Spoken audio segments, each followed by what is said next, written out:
Not this morning.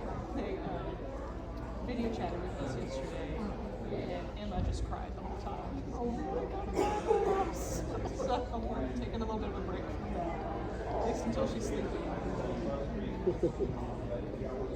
She's experienced. I'm sure they're tired, very tired at the end, because they do a lot of things in a short amount of time.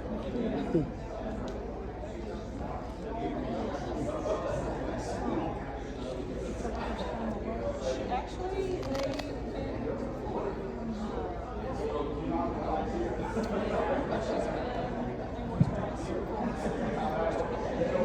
She's fine. When she sees us, I guess, she's reminded that she's not either. She was fine, I think, 5 minutes ago.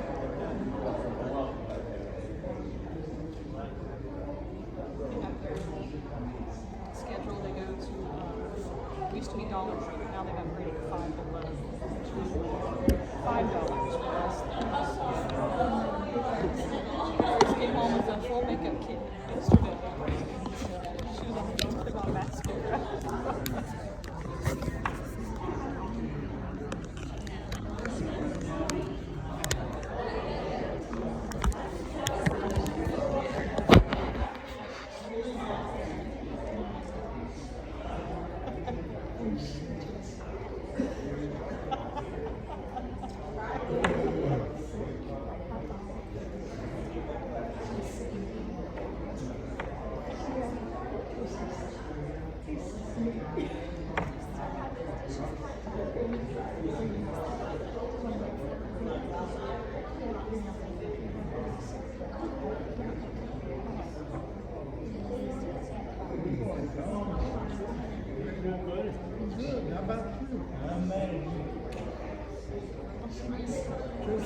Yeah.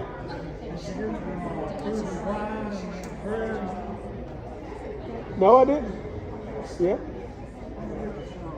Thank you, brother.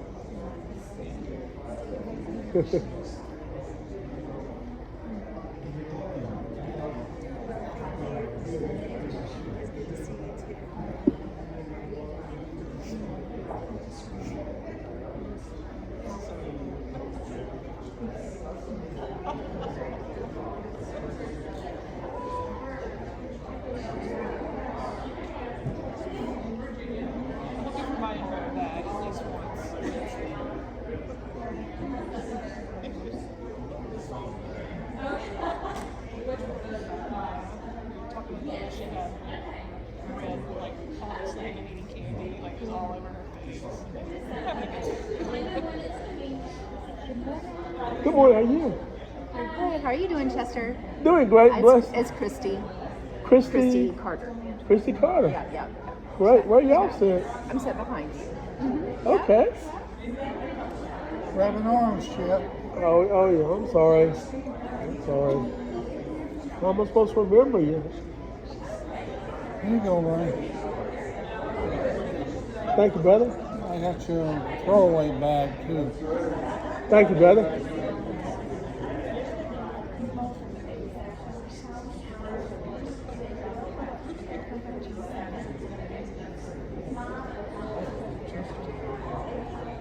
Hey, Chester. Hey, how you doing, brother? All right, John Rayford. How are you? John who? Rayford. Rifle, yeah. Yeah, you remember me. Yeah, right? yeah. Okay. Great to see you, brother. Thank you. Good to see you too, bro. How Where you doing? sitting? Doing great, relax. You're all right. I don't know. I guess we can sit right here. Huh? We can just sit right here. You sit right here? Unless you're saving the spot for someone. No? Yeah. Right, brother. Hey, where's Phil? He at work on Sundays. Oh, okay. I'm sorry to hear that. It's hard, though. Sometimes we can't all work at Chick-fil-A. So. Hey, Christine, how are you? I love this air conditioning, man. What's your wife's name again? It's Becky. Becky? Yeah. You haven't got to speak to her? Yeah, I think you have. Well, maybe it was a long time ago.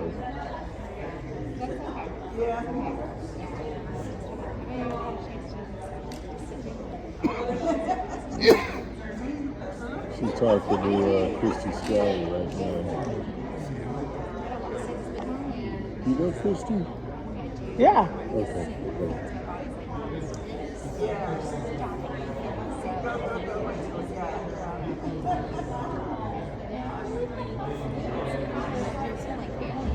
I'm sorry, I can't remember your name. Kelly. I'm sorry. That's Kelly. that's okay. Alright. I'm the world's worst with names, so never Okay. And what's your last name, Kelly? Gibson. Ah! Oh my gosh. Wow, what a miss. What? She's in my life group. Her husband teaches the class. His name is Jake. They have like 3 girls, and I couldn't remember her name. What is your life group? That's the important part. No, it's not. You're important too, Kelly. What is your life group? It's 2A. 2A. How about yours? Are you in one? Or No, I used to go here, but I may start coming back. no? Okay, I understand.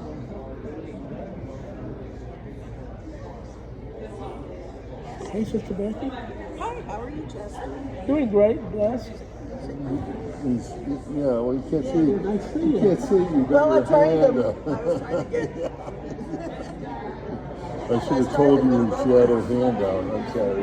Yeah, I forgive you, brother. I appreciate it. We all need forgiveness. Believe me. You're in 2A? I'm in 2A. 2A.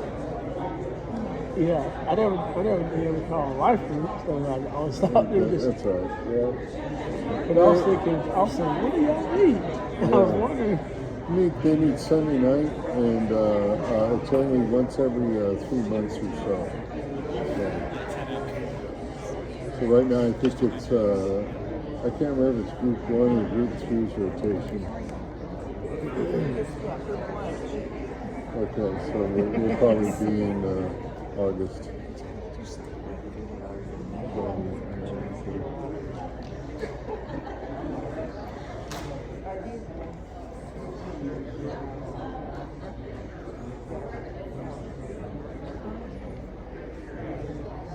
That'll be in September, right? August? You said 2A. Yeah. Let's see, it's July now, so another one would be, I think it would be September, when we start meeting again. Would be August?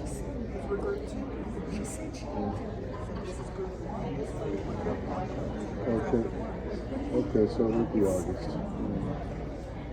Oh, Yeah, it would be August, because it's already July. oh yeah. Yeah. I forgot. It's okay. I was thinking it might have started in January, but it starts in December. No. Because I used to be part of 2B. Okay.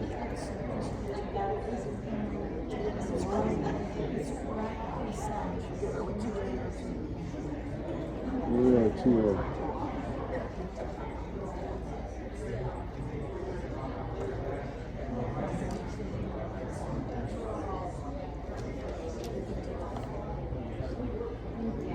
Should start here really soon.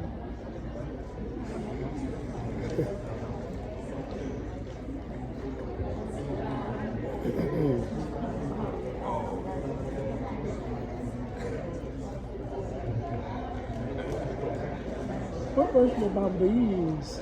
I used the NIV for years and years, and I just changed to the New American Standard 1995 because I noticed that's what they usually preach out of here. So that makes it easier for me to follow along. I use the same version. New American Standard 1995, yeah.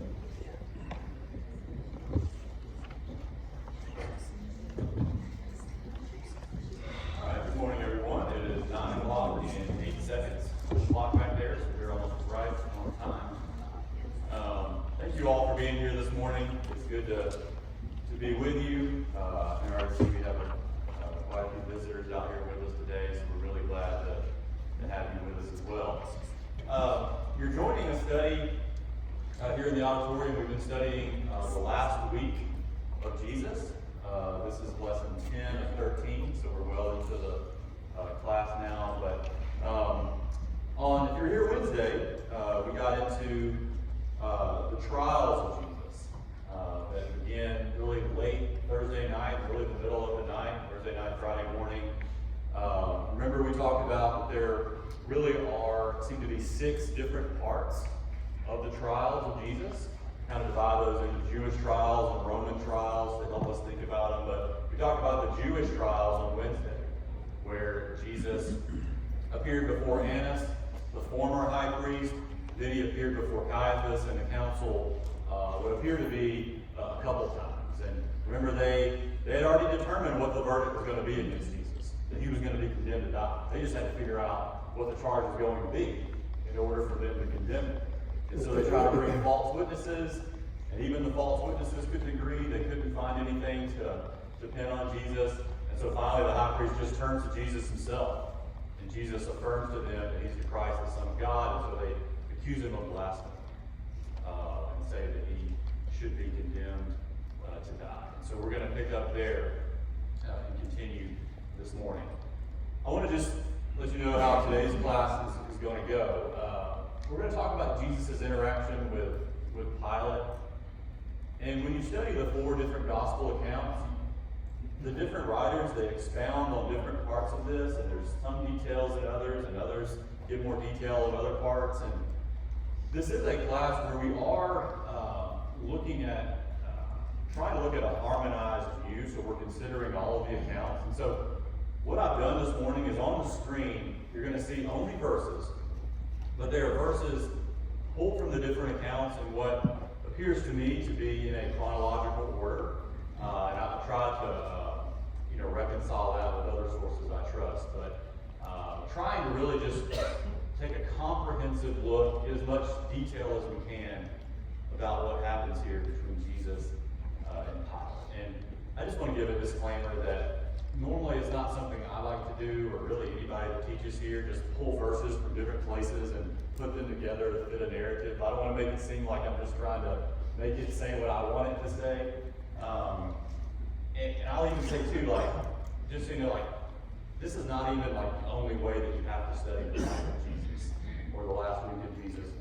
Please, on your own, go take the book of Mark and read it all the way through, or the book of Matthew, and read this, and you can get the message there. But this is a special class where we are trying to take all 4 and look at them together, and so I felt it was expedient to arrange them this way today. So I'll stop with the disclaimers and we'll go ahead and begin. All right. So Matthew 27 verse 2 says, they bound him, led him away, and delivered him over to Pilate, the governor. Right? They've already found him guilty of blasphemy, and they lead him away and give him over to Pilate. All right, so who's Pilate? So Pilate's the Roman governor there in Judea, which is the area there that Jerusalem is in. Of course, Rome is the dominant power at the time, and so in the areas they control, they would have governors set up, they would have authority in those areas. Pilate lived in Caesarea, about 70 miles away from Jerusalem, but he would come to Jerusalem during the feast, to help keep order during the feast. From various writings about Pilate himself, and we can see in the scriptures as well, what we know about him, he could be a pretty cruel person. Luke 13 mentions there that there were some Galileans whose blood Pilate mingled with their sacrifices. Not sure what that means, but it sounds like multiple Galileans were killed by Pilate. But we also know that he could be, I use the word weak. I don't know if that's the best word or not, but one writer described him as he had a vacillating personality, where you kind of go back and forth, you're indecisive. It's said that he would often know what to do or how far to go with a given situation. There's one incident that historians write about where apparently Pilate had brought some images of the governor into Jerusalem, and they were treated as idols. And the Jews revolted. They protested. They went to Caesarea and protested, revolted about these images that had been set up in Jerusalem. And Pilate told them to stand down or he was going to kill them. And the Jews said, go ahead, we're ready to die. And Pilate actually backed down and gave in to their demands. So he was aware of the resolve of the Jews and what can happen when they revolt. He had a pretty tumultuous relationship with the Jews. There's other incidents as well that are reported, and so had a very volatile relationship with them. Additionally, it's reported too that his downfall, Pilate is after this encounter with Jesus. There was an incident where he slaughtered many Samaritans, and it got back to Rome, and he was actually removed from his position due to the cruelty he had given those people. And so I say all that just to say, make you aware of what his personality was like, but also, again, there's this history with the Jews, and somebody in his position, if they couldn't keep the peace, or they were overly cruel, they could get back to Rome, and he could really lose everything about who his standing is, lose his career, lose his position. So it helps us kind of understand maybe why the Jews seem to have some leverage here, if you will, as we'll see throughout this encounter. That's enough about Pilate for now. All right, so we continue. John 18, beginning with verse 28. It says, Then they led Jesus from the house of Caiaphas to the governor's headquarters. It was early morning. They themselves did not enter the governor's headquarters so that they would not be defiled. So I can eat the Passover. Stop right there for a second. Here you have people who have tried to come up with false witnesses to condemn the Son of God to death. They're worried about not defiling themselves going in the governor's headquarters, right? That seemed a little like the ultimate hypocrisy there. It kind of reminds us of some things we saw in Matthew 23 about the way Jews would behave. Yeah, John. I was just going to say, we got to remember, though, that for them, they were doing the right thing. They didn't believe that Jesus was the Son of God, and so they thought they were doing God's work, just like Paul thought he was doing God's work by killing Christians.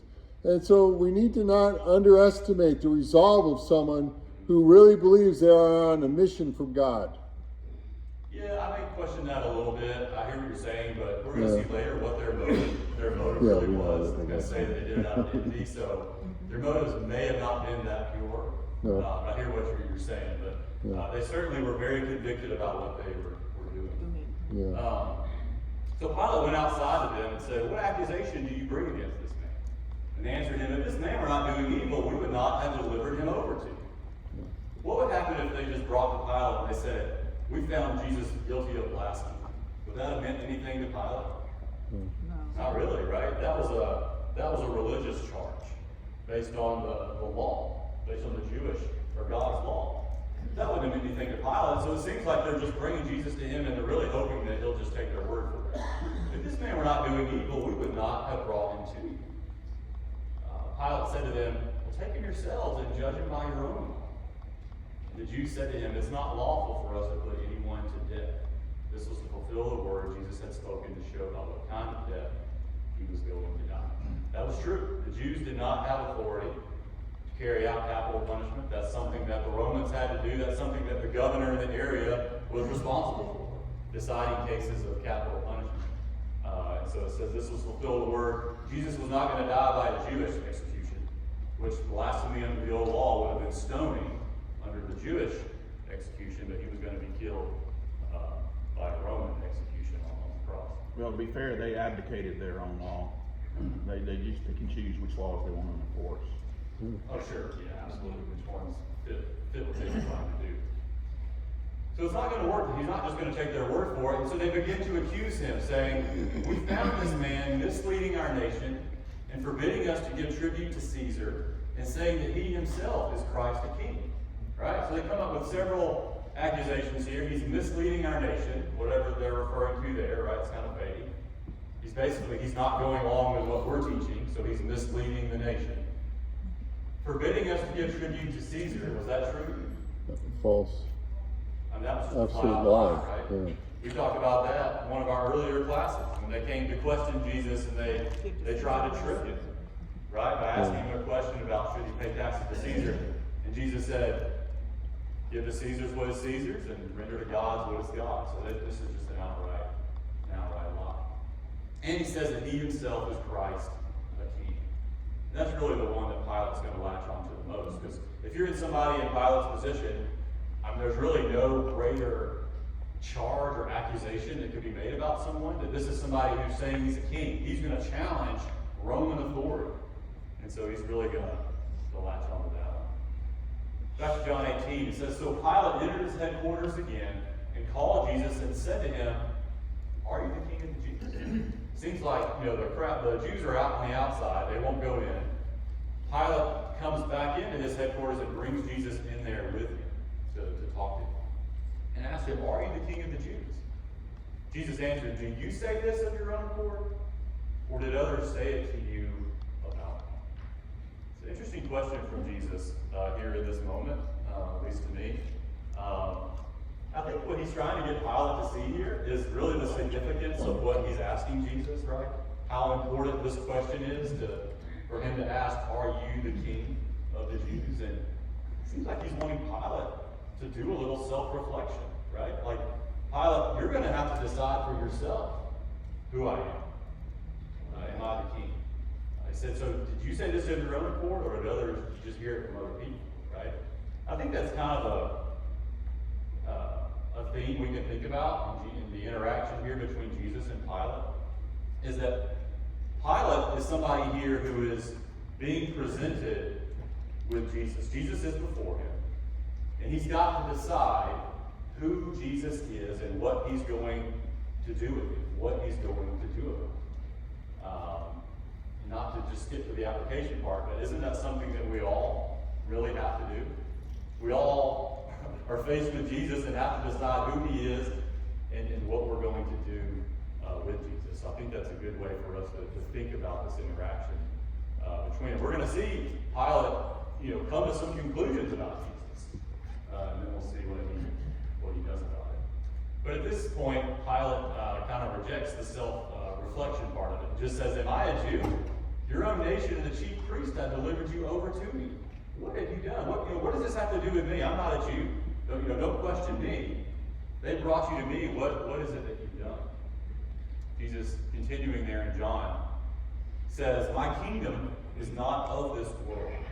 If my kingdom were of this world, my servants would have been fighting that I might not be delivered over to the Jews. But my kingdom is not from this world." And Pilate said to him, "So you are a king?" Jesus answered, "You say that I am a king. For this purpose I was born, and for this purpose I have come into the world to bear witness to the truth. Everyone who is of the truth listens to my voice." And Pilate said to him, "What is truth?" And after he had said this, he went back outside to the Jews and told them, "I find no guilt." So Jesus tells Pilate that he's king, but he's not the type of king who's coming to overthrow the Romans, not coming to set up an earthly kingdom like many of Jesus, even his followers, thought, but it's a kingdom not of this world. He says he came to bear witness of the truth.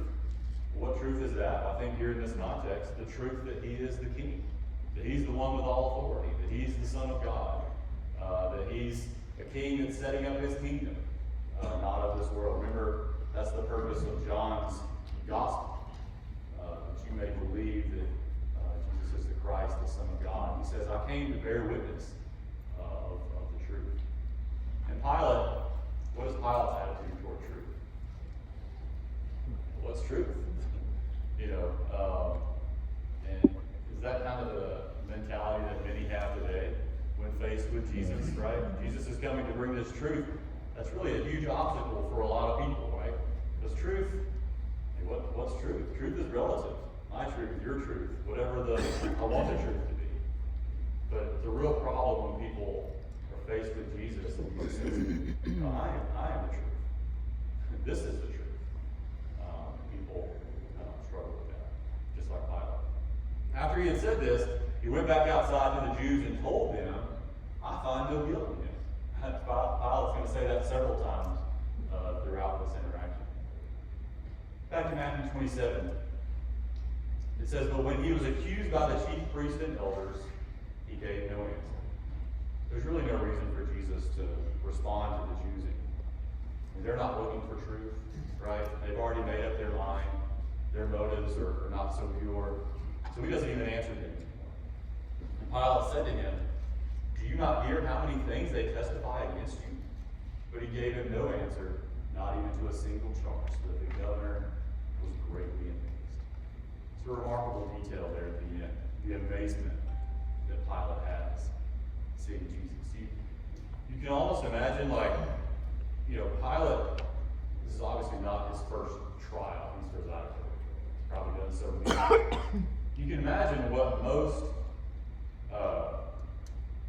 actual criminals there in front of Pilate, what they would have sounded like, during this process. I mean, they're probably cries of desperation. Even if they're guilty, they're, desperately screaming out about, they're innocent and refuting the charges as desperately as they can, right?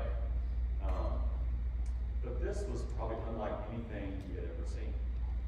That you have a man who Pilate already believes to be innocent, right? I can't find anything wrong with what he's done. And he has all these accusations being made against him. And he doesn't even respond, right? I mean, he's amazed at the restraint that Jesus has as he's unjustly facing these charges, right? And obviously there's an application here for us as well. Like in 1 Peter 2, we learn about Jesus as our example for suffering unjustly. Like in the same way that Pilate was impacted when he saw how Jesus handled this, do you think other people can be impacted in the way we handle things as well? When they see us suffering like Jesus? Of course, right? So it's one way that we need to be like our Savior. Well, there was at least 2 trials going on previous to this one. Had to have been, because the Jews couldn't put anyone to death. And we know that there were 2 people that were crucified on the cross with Jesus. That's correct. So while it's not recorded, it's quite obvious that he had already experienced 2 trials that went completely different than this one. Yeah, you just imagine the contrast between those trials and this one. That's a good point. But they were urgent, saying, he stirs up the people, teaching throughout all Judea, from Galilee even to this place. Was that true? Was Jesus stirring up the people? He was stirring them up. He was stirring them up, right? He was stirring up the people. I mean, he was bringing these new teachings, doing miracles, had all these followers, right? But obviously they're talking about in a bad sense. He's stirring up the people. Why do you think a charge like that would resonate with Pilate? Because his job is to keep the peace. Gotta keep order. That was one of his really main roles, is keep the peace in whatever area that you're over. So they're saying he stirs up the people. Pilate, he's kind of ignored that part and latches on to the Galilee part. Oh, he's from Galilee. Verse 6, when Pilate heard this, he asked whether the man was a Galilean. And when he learned that he belonged to Herod's jurisdiction, he sent him over to Herod, who was himself in Jerusalem at the time, right? You see what Pilate, what's going on here? He's really trying to do anything to get out of this. To avoid accountability, responsibility for this decision. He's from Galilee. Oh, that's Herod's jurisdiction. I'll send him over there, right? This is the guy who had John the Baptist beheaded. His dad was the one who had all the babies in Bethlehem killed. Maybe they'll take care of Jesus for him. This is most likely what he was hoping for. Luke 23, when Herod saw Jesus, he was very glad, for he had long desired to see him, because he had heard about him, and he was hoping to see some sign done about him. So he questioned him at some length, but he made no answer. The chief priests and the scribes stood by, vehemently accusing him. And Herod with his soldiers treated him with contempt and mocked him. And arraying him in splendid clothing and sent him back to Pilate. And Herod and Pilate became friends with each other that very day, for before this they had been in enmity with each other. Apparently Herod just thinks of Jesus as some novelty act, some, traveling magician or something like, oh, I always wanted to see him do a trick. And he questions him, and Jesus again makes no answer. He's mocked, treated with contempt, and then sent back to Pilate. There's this piece here in verse 12 about how Herod and Pilate became friends that day. I guess bonding over their mistreatment of Jesus. I read one writer made the connection here to the Psalm 2, where it says, the kings of the earth set themselves and the rulers take counsel together.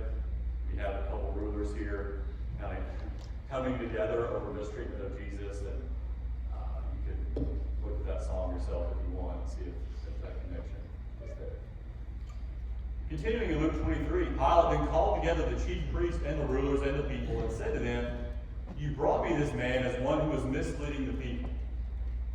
And after examining him before you, behold, I did not find this man guilty of any of your charges. Neither did Herod, for he sent him back to us.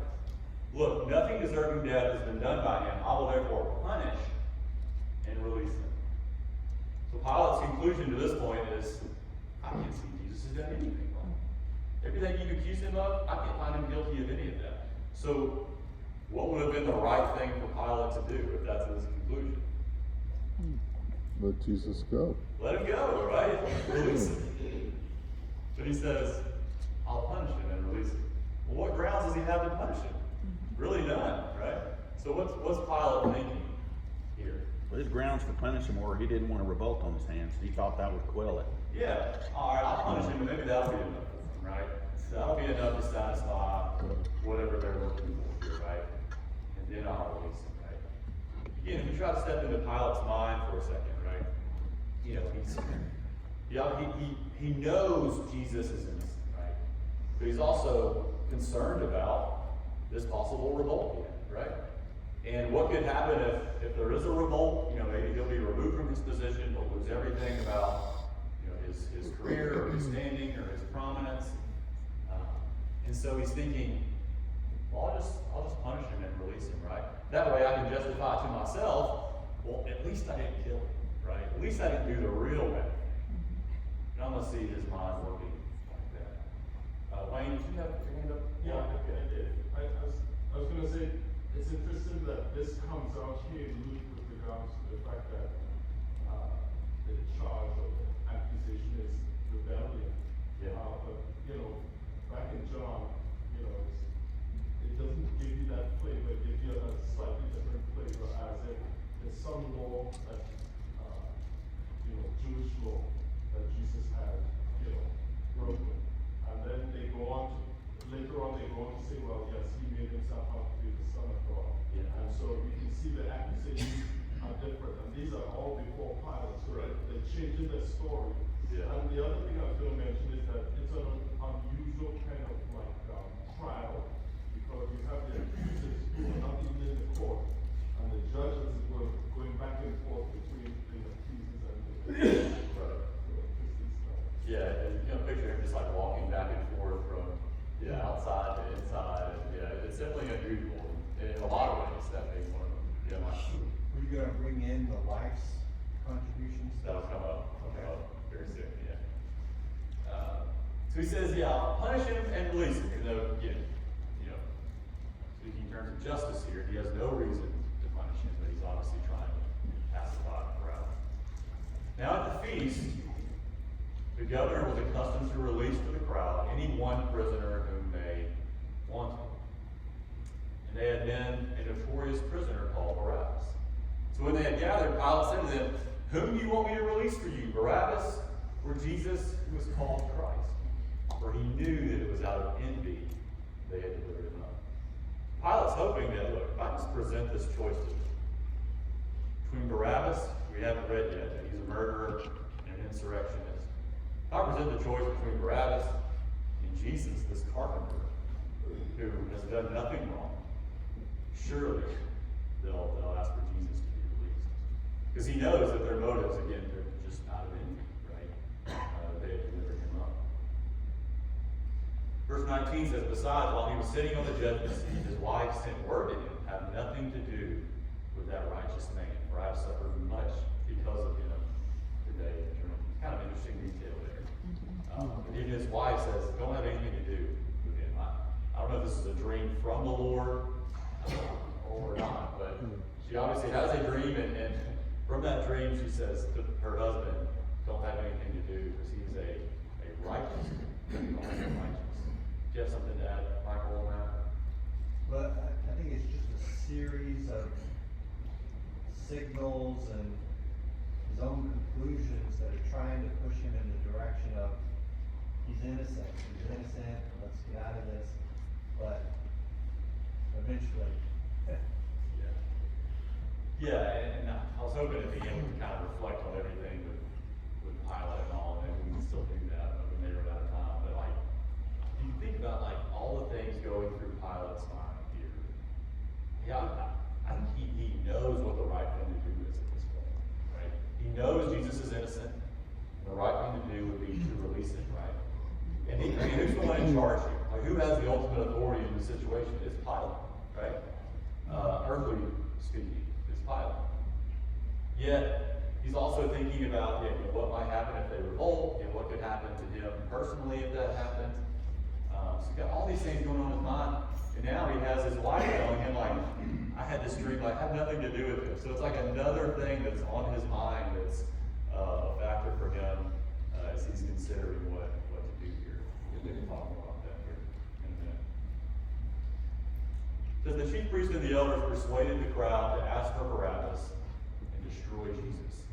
The governor again said to them, which of the two do you want me to release for you? They said, Barabbas. Pilate said to them, then what shall I do with Jesus who is called Christ? They all said, let him be crucified. And he said, why? What evil has he done?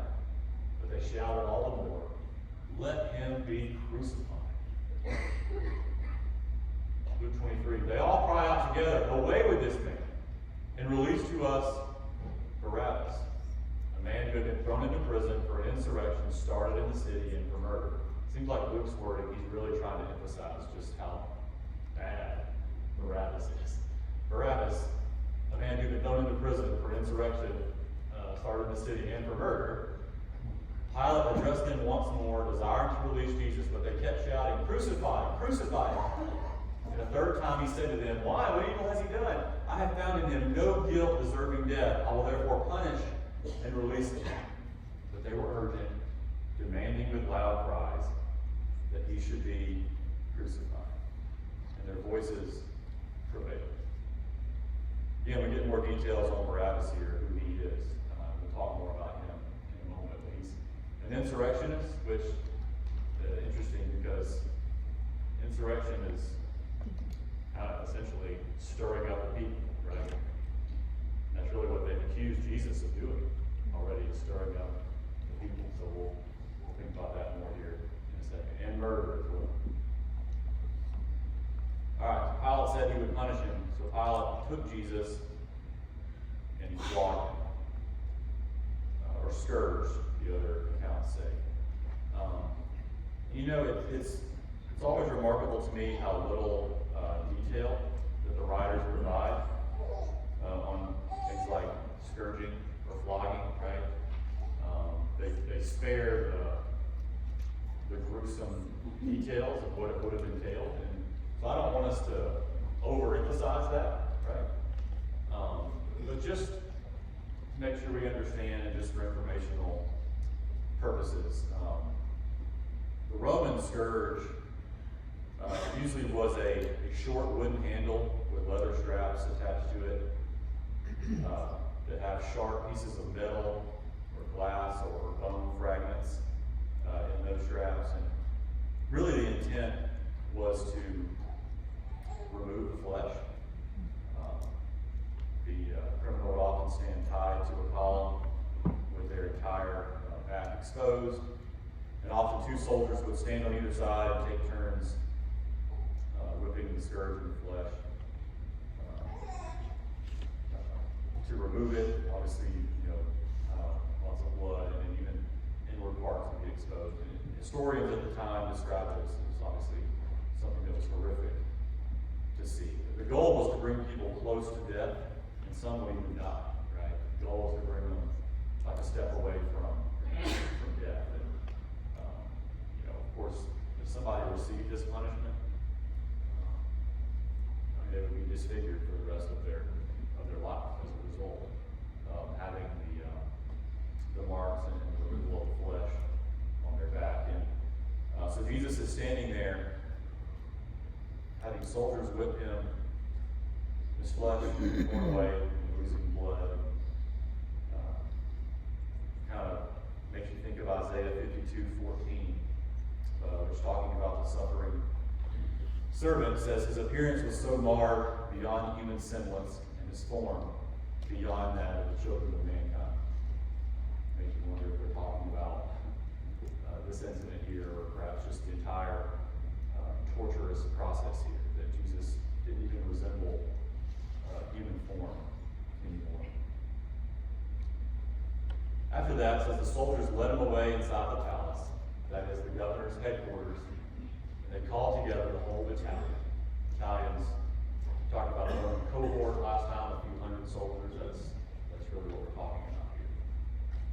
And they clothed him in a purple cloak, twisted together a crown of thorns, and they put it on him. They began to salute him. Hail, King of the Jews.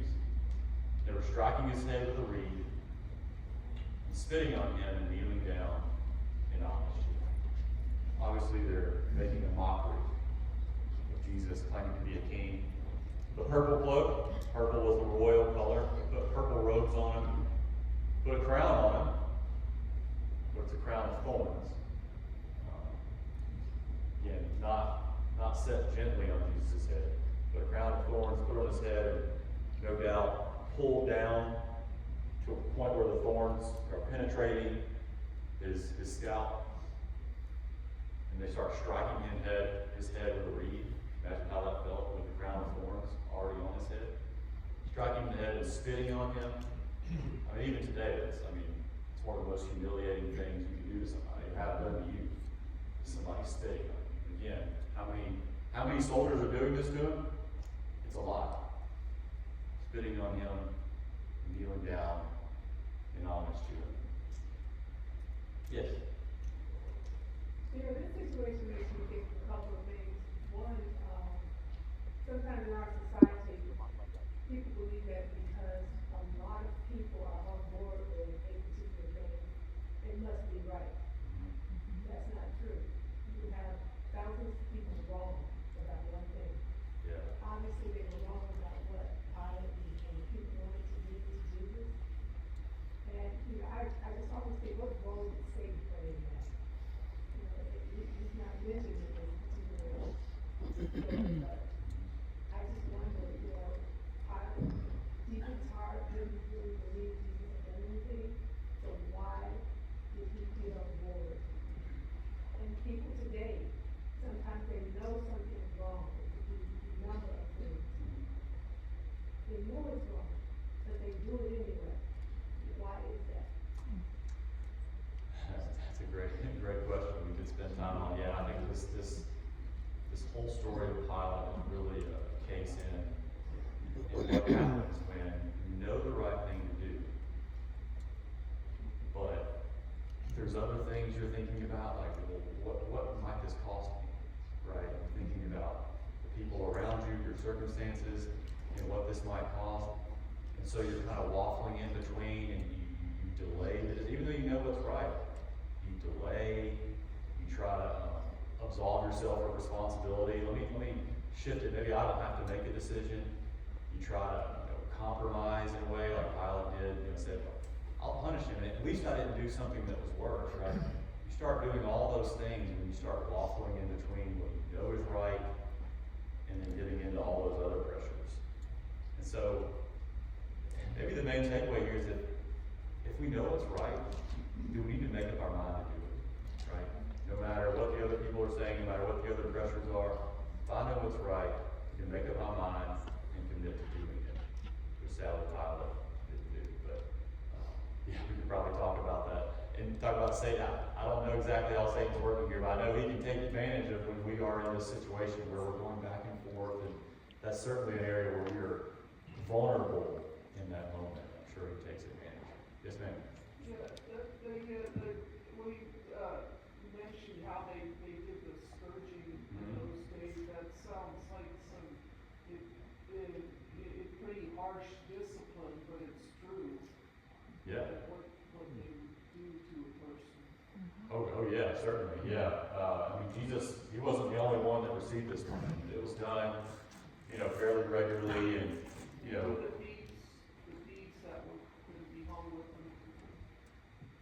they likely did, yeah. We don't know, they likely received a similar punishment. The Jews had a limit on how many lashes, right? Yeah. 40, so they would do 39 to make sure they didn't go over. The Romans, they had nothing. And so the Romans were known for really perfecting execution and torture like this, and so they were, I hate to use the word experts, but they were good at what they did, if that's, I'm allowed to say that. Yes, ma'am? Oh, I'm sorry, I'm bad at seeing everybody. Yeah, go ahead.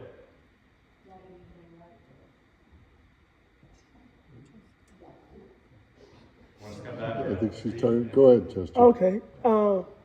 Yeah, I was wondering, where do you find this stuff about the crucifixion, about how it happened? What books is it in, since it's not in the Bible? Where do you find it? I'd like to be able to read it. Oh, sure, yeah, we can talk about it after class. Yeah, there's different historical sources that you can look and see what crucifixions and scourgings were like. We can talk about it after class. Okay, thanks. Yeah. Any other hands that I missed?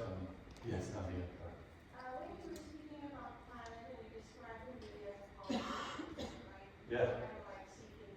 So him and the Jews, they kind of really seeking their interests and earthly interests. Mm-hmm. And especially that they were not seeking the truth. Right. Right. It's just all about how I can satisfy my needs and our earthly desires, power and influence, and be understanding. Right. Right. And like with Pilate, you can see when we're trying to think about all those things, and we're trying to think about what's politically expedient and how this might look, we wind up just really waffling, and we never wind up doing the right thing, right? And so, yeah, right, if we're seeking the truth, then we'll do what's right. We have something to add? Yeah, I was gonna say with regards to, all the indecisions that we see with regards to Pilate and, even the Jewish people. I think what I see is that God's will be done in spite or even using man's ability to choose. And God had a plan with regards to salvation for mankind, and that was through the death of Jesus. And even though Pilate was trying to seek a way out with good cause, and the Jews were going to kill him without a good cause, God's will was accomplished using man's ability to choose. And I think that's a good way to kind of see that situation. That's right. I mean, God can operate even through the free will of man. I guess, you could try to say, well, Pilate did the right thing because this was God's will. Well, no, I think we can still look at how Pilate handled this and draw some lessons for ourselves on how to handle this situation. Yes, Steve? Just real quick. Yeah. Pilate wasn't the governor because he was supposed to do the right thing. Yeah. He was supposed to maintain order, and he was supposed to extract from that part of Caesar's territory whatever Caesar wanted done. Right. He appears to have not wanted to go forward, but priorities come into play. Right. Yeah, you're exactly right. And that happens to us as well, right? Other priorities, other pressures.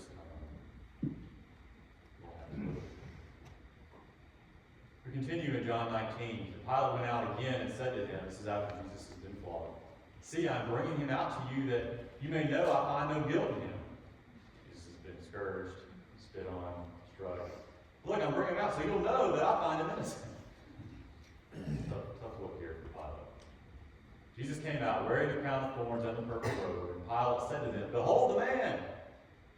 When the chief priests and the officers saw him, they cried out, "Crucify him! Crucify him!" And Pilate said to them, "Take him yourselves and crucify him, for I find no guilt in him." Right? Don't know exactly Pilate's motive when he says, "Behold the man." Maybe he's mocking him, or maybe he's just wanting the Jews to say, like, look what we've done to him. Like, is this enough? Right? Like, have we done enough here? That may be more likely. Pilate's still trying to get out of it. Says, "Take him yourselves and crucify him." He knows good and well they can't do that. But he's trying to do anything to get out of this decision. The Jews answered him, "We have a law, and according to that law, he ought to die because he has made himself the Son of God," right? So before they weren't even bringing up anything about their law, and now they're really just trying anything. According to our law, he made himself the Son of God. When Pilate heard this statement, he was even more afraid. And I take that to mean he's afraid when he heard about the Son of God part. He entered his headquarters again and said to Jesus, "Where are you from?" But Jesus gave him no answer. So Pilate said to him, "You will not speak to me? Do you not know that I have authority to release you and authority to crucify you?" Jesus answered him, "You would have no authority over me at all unless it had been given to you from above. Therefore, he who delivered me over to you has the greater sin." Pilate thinks he's the one in charge here. He's not really in control. Jesus is in control. The Father's in control. Jesus tells Pilate that. From then on, Pilate sought to release him, but the Jews cried out, "If you release this man, you are not Caesar's friend. Everyone who makes himself a king opposes Caesar." Jews are pulling out all the punches here, right? And this is the one that would have probably hit Pilate the hardest, right? If you release Jesus, you're against Caesar. I mean, there's really nothing more to the heart that they could have said for Pilate. Everyone who makes himself a king opposes Caesar. So when Pilate heard these words, he brought Jesus out and sat down in the judgment seat at a place called the Stone Pavement, in Aramaic, Gabbatha. That was the day of preparation of the Passover. It was about the 6th hour. He said to the Jews, "Behold, your king." They cried out, "Away with him! Away with him! Crucify him!" But Pilate said to them, "Shall I crucify your king?" The chief priest answered, "We have no king but Caesar." All of a sudden, the Jews are so loyal to Caesar. Caesar was their enemy. They despised Caesar. And here they are. We are loyal to Caesar. We have no king but Caesar. So when Pilate saw he was gaining nothing, but rather that a riot was beginning, he took water, washed his hands before the crowd, saying, "I'm innocent of this man's blood. See to it yourselves." And the people answered, "His blood be on us and on our children." They have no problem taking the blame here. Then he released for them Barabbas, and having scourged Jesus, delivered him to be crucified. So Pilate decided that their demand should be granted. He released the man who had been thrown into prison for insurrection and murder, for whom they asked, and he delivered Jesus over to their will. Real quick, Paul. Can you go back to that one passage? In other accounts, it says, "His blood be on us and on our children and our children's children." Mm-hmm. This is very important because how awful has this, quote, prophecy or self-proclaimed punishment been since that very day? Right. Yeah. How quickly do people forget about what they said here? I mean, it's like Absolutely. That's why I brought it up. Acts Because 5. we all too often forget exactly what they said. Right. Even like in Acts chapter 5, they say like they're trying to put this on us, even though they obviously were very clear about that here. All right, so they decided to release Barabbas. Barabbas, a murderer, insurrectionist. He's released, and Jesus is killed. Right. So you have a man who again was accused of insurrection, which is really another form of storing people. He's guilty of that, but he's released. They accuse Jesus of that. He's innocent of it, yet he's the one that goes to die. You think there's like a picture of the gospel in that? Like, can we all see ourselves as Barabbas? Hopefully we can see that, right? We have the guilty party who's actually guilty is the one released. Jesus took his place, even though he was completely innocent. And obviously that's what Jesus accomplished for us. We're the guilty party. We're the Barabbas, the one through our sins, deserved death, and yet Jesus took our place. Right? So hopefully we can see that picture. When they had mocked him, they stripped him of the purple cloak. They put his own clothes on. How do you think it felt? Clothes being torn off after the scourging. Tremendously painful. Took the cloak off, put his own clothes on him, and let him out to crucify him. So they took Jesus. He went out, bearing his own cross. After all that, Jesus has the cross put on his back to carry. They compelled a passerby, Simon of Cyrene, who was coming in from the country, Oh, yeah. the father of Alexander and Rufus, to carry his cross. I don't think they were just being nice to Jesus by taking the burden off of him. Most likely, he just physically could not do it. Right? After what he'd been through, just could not carry the cross. And so they compelled, Romans could compel people to carry loads. They compelled a passerby, Simon, to carry his cross. They brought him to a place called Golgotha, which means place of a skull. Why it's called place of the skull? Some people think it's because a lot of skulls there from executions, but many say it's because the hill there looks like a skull, in the shape of the skull. So that's why we say that Calvary's hill, Jesus died. They go to Golgotha. They offered him wine mixed with myrrh, but he did not take it. Right? They offered him wine would help with the pain and the shock from the pain. Jesus declines it, instead choosing to suffer the pain. We have 1 minute here, so this is our last slide. Yeah. On the way, he turns to these daughters of Jerusalem. Calls them daughters of Jerusalem. Says, "Do not weep for me, weep for yourselves and for your children. Behold, the days are coming when they will say, Blessed are the barren, and the womb that never bore, and the breast that never nursed. They'll begin to say to the mountains, Fall on us, and to the hills, cover us. For if they do these things when the wood is green, what will happen when it is dry?" I think Jesus is talking about the coming judgment on Jerusalem that we've talked about in several classes already. You know, he's saying like how bad it's going to be. He's using kind of maybe some hyperbolic language here, right? About you're going to even want the mountains to fall. Things are going to be so bad. He says if they do these things when the wood is green, what will happen when it's dry? What does he mean by that? Well, you know, it's easy to think in terms of firewood. Like firewood that's still green, still fresh, doesn't burn very well. But dry wood obviously burns very well. I think he's saying like if they're doing this, what they're doing right now to me, the innocent Son of God, how bad is it going to be for the guilty nation? I think that's his point here, right? If they're doing this to me, how bad is it going to be the guilty nation when that judgment is carried out? All right, we'll pick up on Wednesday when Jesus on the cross and talk about that then. Thank you, everybody. Hey, good morning. I'm Austin. Austin? Yes, sir. So it's something else. Yes, sir. It's a pleasure to meet you. Did you go here? No, sir. I just came here for the first time. Moved from the state. You live in Danielle. Danielle. Yes, sir. It's a pleasure to meet you. Thank you for coming and introducing yourself.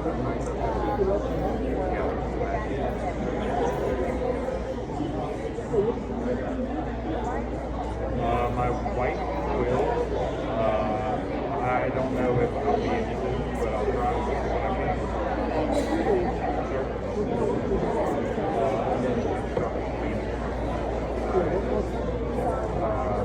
No, the location that'll keep me out of here. Location. I work there. It's not my job. It's a work. I'm employed.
Yeah.